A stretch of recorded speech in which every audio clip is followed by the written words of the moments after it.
Halo sahabat liputan6.com, balik lagi di Headline edisi 12 November 2022. Bersama saya Sheila Oktarina yang akan membahas tentang jelang KTT G20 Bali tanpa Putin Zelensky. Apa isu besar dan manfaat bagi Indonesia? Berikut informasi selengkapnya.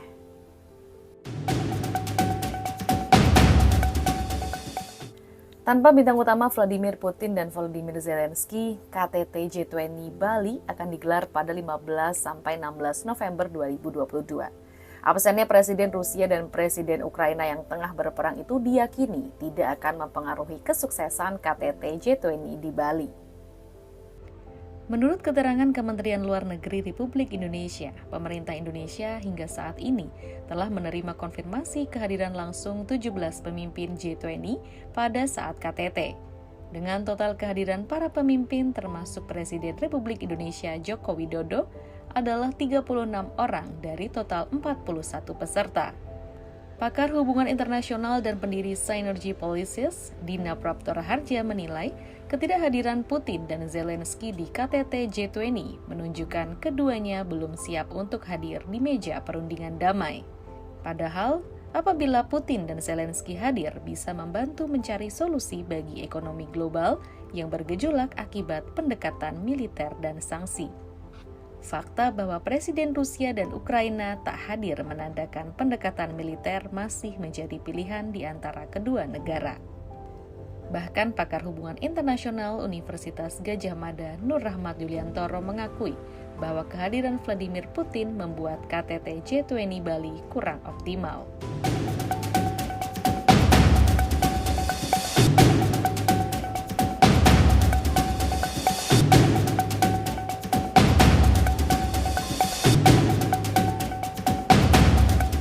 Menjelang KTT G20, sejumlah negara maju, salah satunya Amerika Serikat dan Jepang, dilaporkan akan menawarkan bantuan dana setidaknya 15 miliar US dollar atau sekitar 232,1 triliun rupiah untuk membantu Indonesia mentransformasi jaringan listrik yang didominasi batu bara.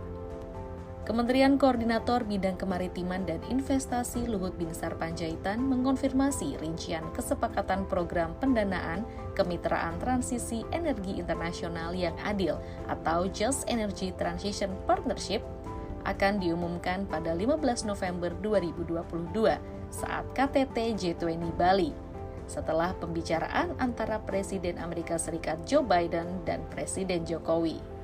Kesepakatan tersebut akan memungkinkan Indonesia untuk mempercepat upaya mengurangi pembangkit listrik batubara, juga membatasi pipa proyek pembangkit listrik batubara, faktor-faktor yang saat ini menghambat pengembangan energi terbarukan.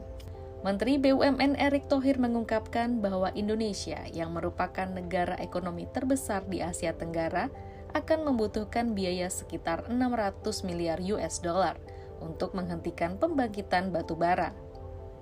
Sejauh ini belum diketahui jelas berapa banyak pembangkit batubara yang ada yang akan ditutup PLN lebih awal menyusun kesepakatan JETP atau Just Energy Transition Partnership. Meskipun eksekutif perusahaan sebelumnya telah mengidentifikasi 6,7 gigawatt untuk kemungkinan pemangkasan. Dalam presidensi G20, Indonesia mengusung semangat pulih bersama dengan tema Recover Together, Recover Stronger. Ada 3 prioritas utama KTT G20 yang digelar di Bali pada tanggal 15 dan 16 November 2022, seperti dikutip dari laman resmi Kementerian Luar Negeri Indonesia. Yang pertama adalah penguatan arsitektur kesehatan global, yang kedua adalah transformasi digital, dan yang ketiga adalah transisi energi. Di dalam G20 yang terdapat 2 pilar pembahasan, yaitu pilar keuangan yang disebut Finance Track, yang kedua adalah pilar Sherpa Track yang membahas isu-isu ekonomi dan pembangunan non-keuangan. Setiap pilar dimaksud memiliki kelompok kerja yang dimaksud working group. Presidensi G20 Indonesia menjadwalkan lebih dari 180 rangkaian kegiatan utama, termasuk pertemuan engagement group, pertemuan working group, pertemuan tingkat deputis atau Sherpa, pertemuan tingkat menteri, hingga pertemuan tingkat kepala negara di Bali. Rangkaian kegiatan presidensi Indonesia akan tersebar di lebih dari 20 kota di Indonesia. Adapun First Sherpa Meeting di Jakarta tanggal 7 dan 8 Desember 2021 menjadi pertemuan perdana pada presidensi G20 Indonesia. Dengan berbagai kegiatan G20 sepanjang tahun, terdapat banyak manfaat strategis dari presidensi G20. Diharapkan presidensi G20 berdampak langsung bagi perekonomian melalui peningkatan penerimaan devisa negara. Di bidang politik, sebagai ketua G20, Indonesia dapat mendorong kerjasama dan menginisiasi hasil konkret pada ketiga sektor prioritas yang strategis bagi pemulihan. Di bidang pembangunan ekonomi dan sosial berkelanjutan, presidensi G20 menjadi momentum untuk menunjukkan bahwa Indonesia is open for business.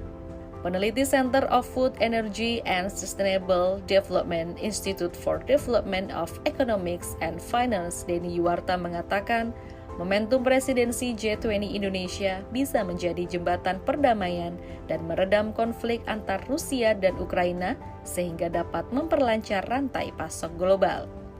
Alhasil, kenaikan harga komoditas global seperti minyak mentah bisa ditekan.